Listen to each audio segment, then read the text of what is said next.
My name is Chris Findley, and I'm rector of St. Patrick's Anglican Church in Murfreesboro, Tennessee. And I just want to give a testimony to what New Wineskins means to me and has meant to my family. I've been to 4 New Wineskins conferences. I've loved every one, but this last one in 2019 was particularly important for me and my family.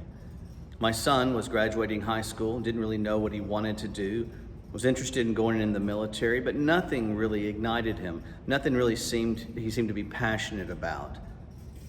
So I went to New Wineskins just praying about the future for my son. What would it look like? What would he do? What was it that really God had in store for him, had planned for him? And so on the day of the final closing Eucharist, wonderful Eucharist, people from all over the world joined in worship. At the end of the service, Jenny stood up and said there was a word of knowledge that had been given, and the bishops believed that it should be read to the congregation. So I set my bag down where I had been making a beeline for the door to beat the crowd, and I listened to it. And it said that if you have thought about putting your son or daughter into military service, but had never thought of putting them into service for the Lord in missions, you should reconsider it. And it blew me away. It was exactly the word I needed to hear. I had spoken briefly with Nate Twitchell in the ministry fair about the Agape Year program, and I felt like that was what I was supposed to present to my son. I kind of argued with God all the way from Asheville to Nashville, thinking he's not going to go for it. He's not going to be interested in this. He's been raised in the church. He's a PK. He probably doesn't want to do something like that. But I thought, if I see that passion and that excitement in him, then we'll pursue it.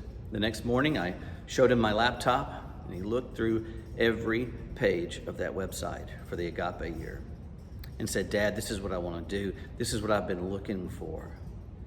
And so he spent a year up in the Pittsburgh area with Nate and Erica, living in community, praying together, reading books together, serving together in urban missions in and around Pittsburgh.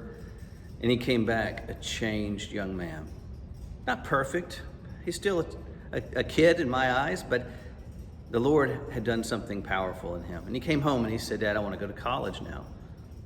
Great. What do you want to study? And he told me Christian ministry. And I didn't want to act too excited. The preacher dad didn't want to act too excited about it, but I was thrilled. I was thrilled that he had found direction. I was thrilled that he sensed the Lord calling him deeper into study of his word and of church history to learn about Christian ministry. So however you come to the New Wineskins Conference, whatever concerns are on your mind, I can testify to you that God will meet you there. And that the answers, the guidance that you may be seeking may come from the unlikely places. So I pray that you will join me, my parish, as we come to New Wineskins in 2022, and we'll ask that the Lord will meet us all there to give us guidance in developing mission partnerships, in developing mission priorities, in developing what He wants to do in His kingdom through us. May God bless you.